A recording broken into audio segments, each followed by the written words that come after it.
Hello, and welcome to the AMA's Steps Forward podcast series. We'll hear from healthcare leaders nationwide about real-world solutions to the challenges that practices are confronting today. Solutions that help put the joy back into medicine. AMA's Steps Forward program is open access and free to all at stepsforward.org. All right. Well, thank you for those of you who are listening in the room and also online for joining our AMA Steps Forward podcast team for ACPH's first ever live podcast discussion. We're talking about the 2023 conference theme for ACPH, which is Building on the Workplace of the Future. I'm your host and moderator, Dr. Kevin Hopkins. I'm a family physician at Cleveland Clinic.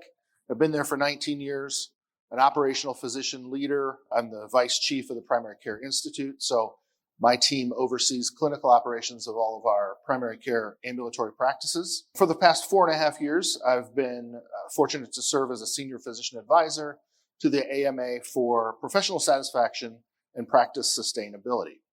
So when we think about the conference theme, thinking about building the workplace of the future, the workplace implies not just location, it does include that, but not just location and physical environment. It's really the culture of the practice of medicine. When you think about culture, I think of it in terms of what is it like to work here and what's it like to be a patient here? What does the future hold for the culture of healthcare delivery? We have 3 outstanding guests who are joining us today. Dr. Bryan Bohman from Stanford. Bryan's the Associate Chief Medical Officer for Workforce Health and Wellness at Stanford and has also been involved in the founding of the Stanford Well MD Center back in 2015. Next to him is Dr. Colin West from Mayo. Dr. West is an internist by training, a prolific quantitative health sciences researcher who focuses primarily on physician well-being, evidence-based medicine, biostatistics, and medical education. In 2003, he co-founded the Mayo Clinic Internal Medicine Well-Being Study, or Mayo IMWell. It's a prospective longitudinal study of personal well-being of Mayo Clinic internal medicine residents. So he had interest in that way before it became cool to have interest in well-being. He's also the director of the Mayo Clinic program on physician well-being. And then we have Lotte Dyrbye. Dr. Dyrbye is the Senior Associate Dean of Faculty and Chief Wellbeing Officer at the University of Colorado, formerly, about 1.5 years ago, transferring from Mayo to University of Colorado. She's formerly the co-director of Mayo Clinic program on physician well-being. She's authored more than 130 publications related to physician well-being. She co-developed the Well-Being Index, and her work was an impetus for the National Academy of Medicine Action Collaborative on clinician well-being and resilience. She also delivered the opening keynote address here at ACPH on day 1, Building the Workforce of the Future. So thank you all for joining us. Thank you. So thinking about the environment and the culture of healthcare delivery in this country, my first question is for you, Dr. West. How would you describe the current state of our healthcare delivery system?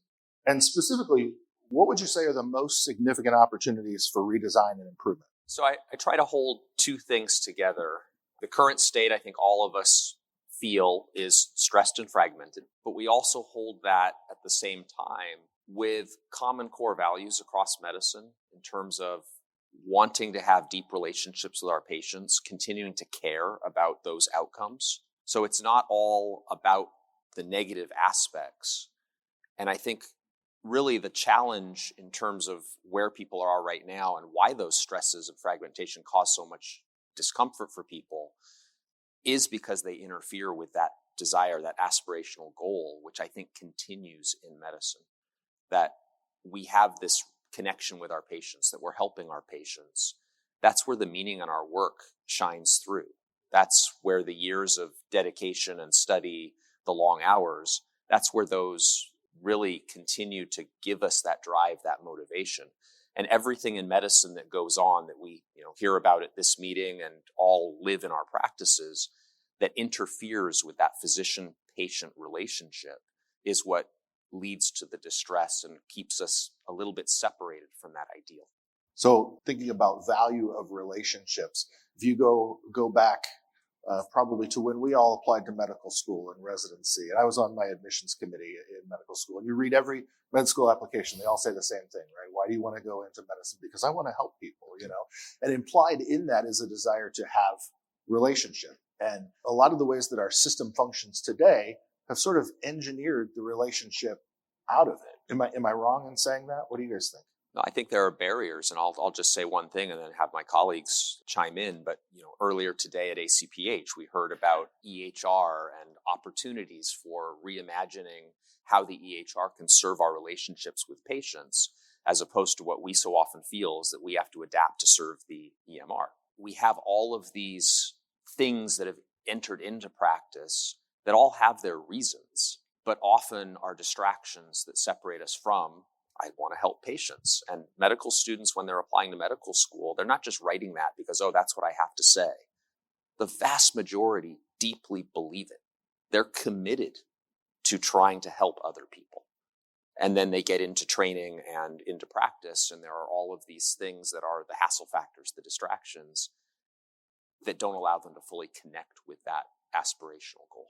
In 2010, I changed my practice model to get some help with documentation in the exam room. And part of the impetus for that was a response that I got on a patient experience survey that said the doctor spent more time examining the computer than examining me.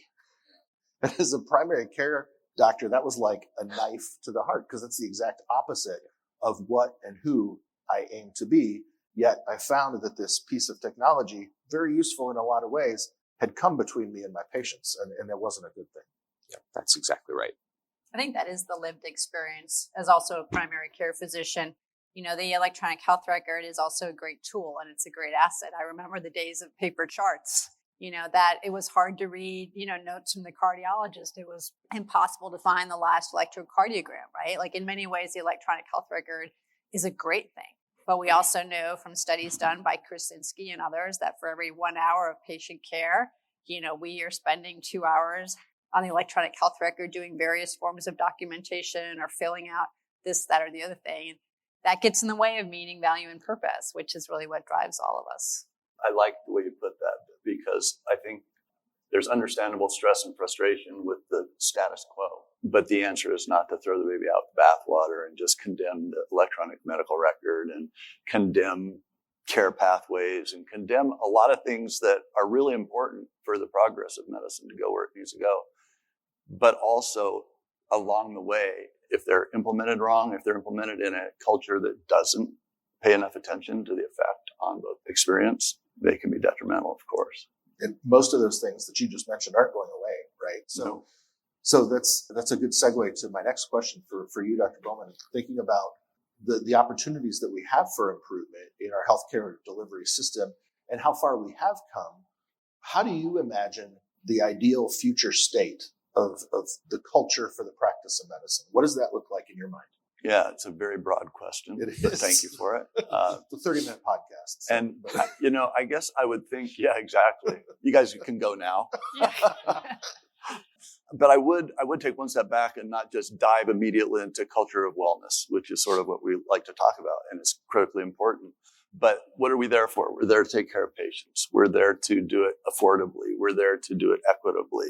We're there to do it with high quality and a high patient experience, right? So all those things have to be inculcated into the culture.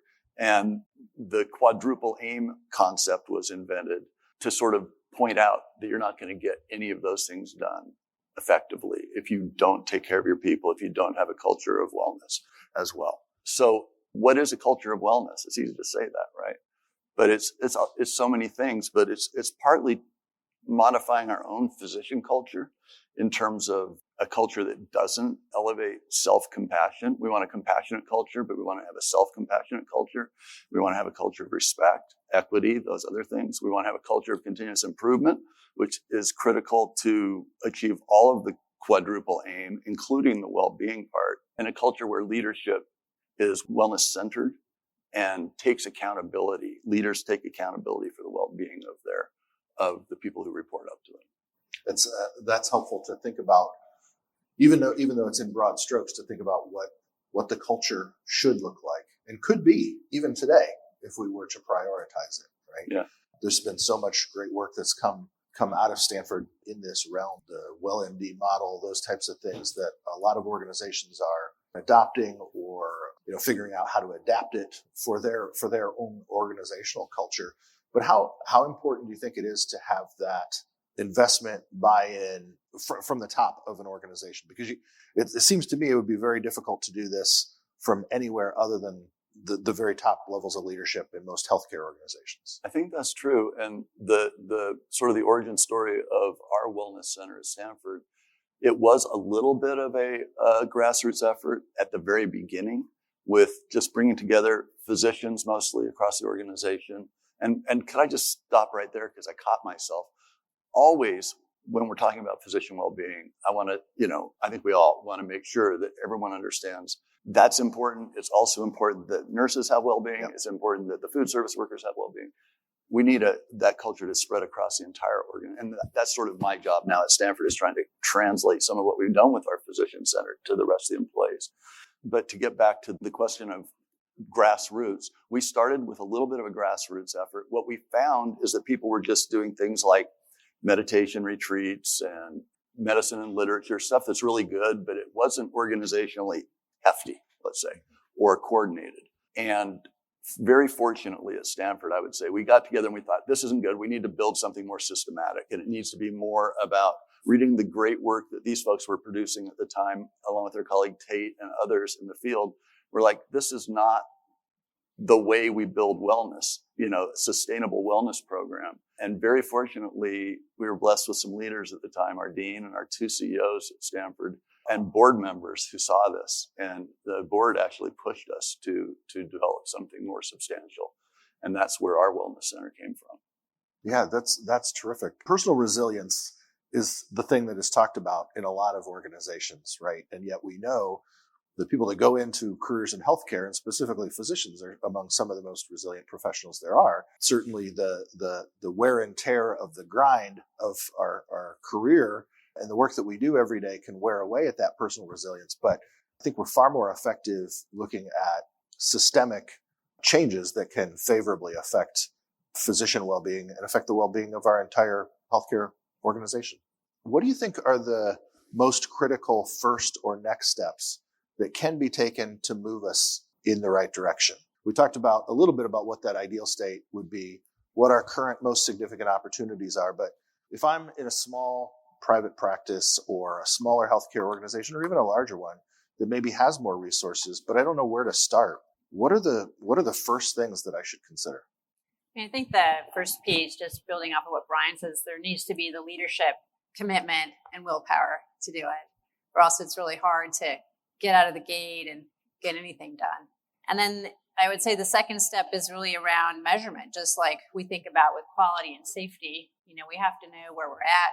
We have to know what some of the contributing factors are in, administering a survey to the healthcare workers within, whether it's a small practice or a big practice, is a great way to get that starting point. What is the current state, right? What is the well-being? What are some of the potential contributing factors to either people doing really well and having high professional fulfillment, or not doing so well and having a high degree of burnout? And then using that data really to find your hotspots, because you might have parts of your organization where people are thriving and doing really well, and then you have other parts where, work stress is too high. And it's important to be able to have that kind of lay of the land, because the reality is that there are limited resources to address some of the contributing factors. So you're going to get further spending your money wisely in areas that have really high levels of distress. And then the approach, whether you look at, the AMA Joint Medicine program, or you look at the CDC Total Worker Health program, if you look at the IHI framework, it's all the same. And it really boils down to nothing about me without me, as a summary, right? Yeah.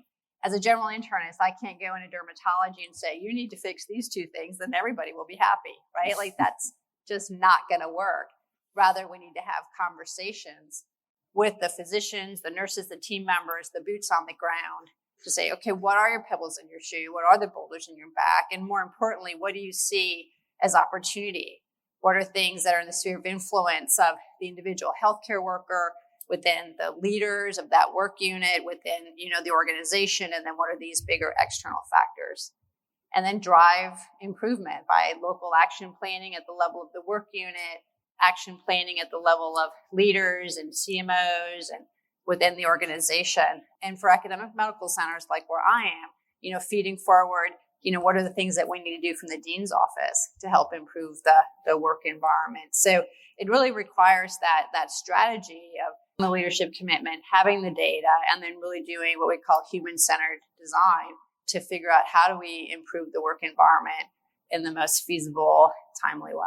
So, Dr. Dyrbye, you mentioned resources, limited resources, and we know from a lot of the great work the three of you and others have done in the research domain, things like the estimated annual cost of physician burnout at $4.6 billion, right? It's a huge financial issue, let alone the psychosocial issue that it causes. And when we think about research spend, $120 billion a year is estimated to be spent on practice science compared with $500 million a year on practice transformation. So literally we spend 0.5% of the amount spent on clinical research, researching the environment in which the clinical care is delivered. So recognizing that resource allocation and availability is always going to be an issue, is that the biggest challenge that impedes transformation to sort of the ideal future workplace that Bryan talked about, or are there other significant barriers to achieving that transformation? Well, the drivers of burnout are complex and they're multifactorial,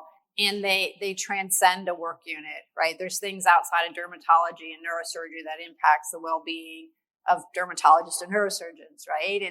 And depending on what sort of system you're in, whether you're in an academic medical center, you're in an integrated practice, or in a corporate model, there are so many factors that impact the well-being of one person. And then unfortunately, in many healthcare settings, there's no one driving the bus, right? So you don't have a chief well-being officer or a senior medical director of well-being. You don't have a well-MD program. So you have what we call a wicked problem. And frankly, in medicine, we are very busy othering each other, right? We're very busy pointing the fingers at, it's the CMO's fault, it's the CEO's fault, it's the CFO's fault. And it's important that we all step up and do our part, whether that's as a practicing clinician or that's as a work unit leader or that's a CMO, or, we all need to do our part if we're going to have any sort of impact at bending the needle and turning this tide around. Dr. Bohman, Dr. West, either of you have thoughts on the biggest barriers to achieving true meaningful practice transformation to support a well-being of our care teams? I think we're further along than we were even 5 years ago, but I still think understanding and awareness, particularly for those who are making the decisions that shift, that cause the tectonic plates in medicine to move, that awareness and understanding needs to continue to grow. And some of that comes back to almost realigning our philosophy in medicine around what our core values are. One of the common things that I hear from smaller practices, and it's true in large institutions as well, actually, especially given the financial pressures with the pandemic, is we would love to invest in our healthcare staff, but we've got other things right now to keep the lights on. We can't afford to invest in these well-being efforts. It's incredibly short-sighted because the people who actually make the mission in medicine are your healthcare workers. They are your single greatest resource. Don't invest in them at your peril. In the short term, you might save a few pennies. In the long term, you erode your culture. That's where the financial arguments come in. We've argued for years that the moral case for investing in healthcare professional well-being should be fairly obvious. But there's also a really strong financial case, and it's not that we can't afford to invest in well-being. When you understand the financial situation, especially over longer than the next quarter's line item, we can't afford not to invest in well-being because we are paying into this problem as a constant tax and drain on our system.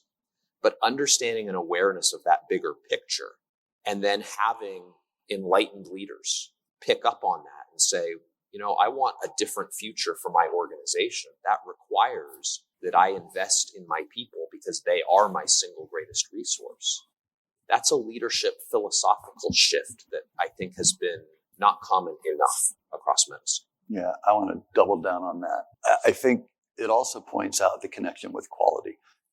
In so many things, there's analogies between the quality movement and the well-being movement, but it's like saying you don't have enough time or resources to get better at what you do, to invest in getting better or more efficient or to do it cheaper, right? And we see that in quality, we see it in well-being, but it's in both cases equally short-sighted.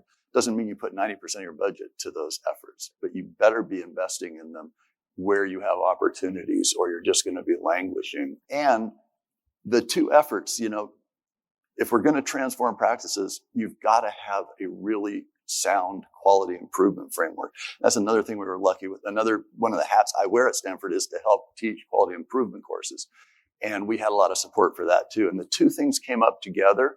And the way they work right now is our well-being directors in every department works with our physician improvement leader in every department, who's a trained quality improvement person and a trained well-being person. And that's how we generate improvement, right? And the fundamental principles aren't that different either. If you go back to W. Edwards Deming, I don't know how many people know of him, but he's a great thinker of the 20th century. And he sort of invented modern quality improvement, one of a few. And one of my favorite sayings of his is not really a saying, it's just a statement. It's everybody deserves joy in work. That's it. And he came to that conclusion not because he was going to meditation retreats. He was trying to improve quality. He was rebuilding the auto industry in post-war Japan and found out that that's the way you could get better quality and more efficient auto production is by treating people with respect. Yeah, it turns out that people that are happy, that are content, that feel valued, they're more productive. They deliver a better experience, higher quality, better outcomes, right? It's a win-win. Yeah, and really people is. always think, can we afford to improve quality? It's the opposite. You can't afford not to. And literally, not just because pie in the sky 10 years from now, but it costs more to have a defect in the medical system than it does to prevent the defect by far. And I would say the same thing's true with human well-being. If we allow a defect in the human well-being in the organization, that's going to redound through the whole organization. And I'll tell you another reason that we got a well-being center at Stanford was we were starting the quality work. And what we found is it was hard to get people to do the quality work on some of our units because they were burned out. And what are burned out physicians really good at? Cynicism and undermining and saying, no, not on my unit, right? And so that was actually an impediment to quality improvement. What if we don't do anything? What do you think the consequences of that are? I think quality is going to continue to go down. We know that surgeons who are burnt out are twice as likely to be involved in medical malpractice litigation suit. We know from work by Dr. West that physicians who are burnt out are more likely to perceive they've committed major medical error down the line. We know that doctors and nurses who are burnt out are much more likely to reduce their time taking care of patients. And that impacts access to care. We know from our large studies with collaboration with the AMA and Stanford Mayo Clinic that burnout has dramatically gone up post-pandemic. So, burnout's going to go up. Quality, safety, access to care is going to go down. So if we do nothing, we're not serving the needs of the patient. To build on that, and in a very simple statement, if we do nothing, medicine will become increasingly transactional because we will not be able to engage in the deeper interpersonal connections that are the heart of everything that we do. Medicine won't be medicine anymore. It will be transactional rather than relationship-centered, and we won't recognize that future.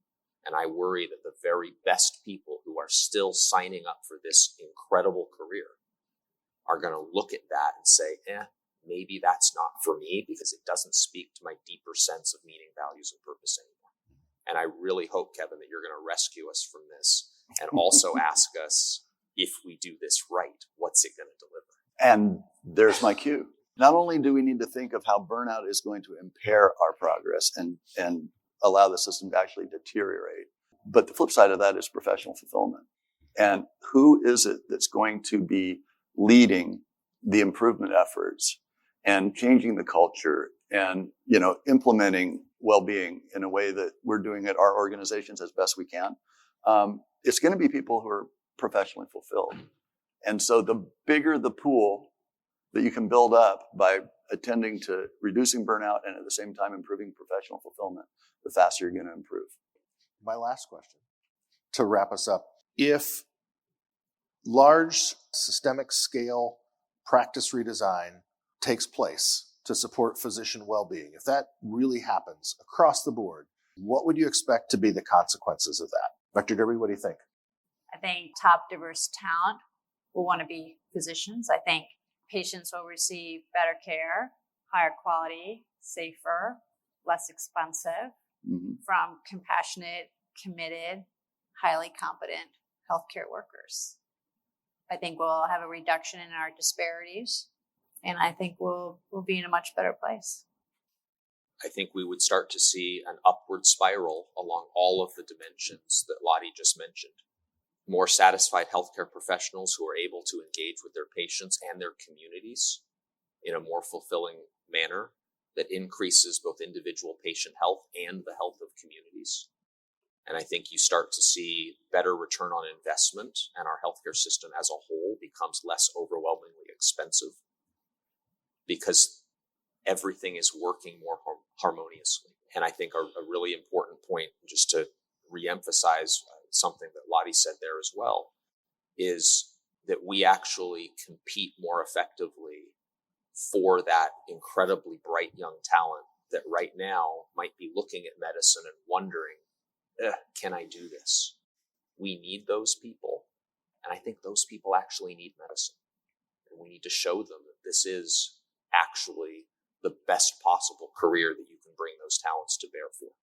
Right on. And can I just say, now is the time to invest in this. We've taken a huge hit in healthcare professional well-being in the last 3 years. The data are very clear on that. And we don't want to get into the vicious cycle of burnout. We need to invest in our people and get into a virtuous cycle of fulfillment where those fulfilled people elevate the entire system. I want to thank you all for being our guests today. Dr. Colin West, Dr. Bryan Bohman, and Dr. Lotte Dyrbye for joining us on this episode of the AMA's Steps Forward podcast, live from ACPH.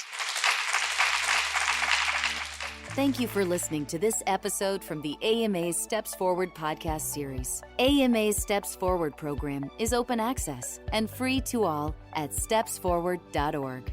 Steps Forward can help put the joy back into medicine by offering real-world solutions to the challenges that your practice is confronting today. We look forward to you joining us next time on the AMA's Steps Forward podcast series. stepsforward.org.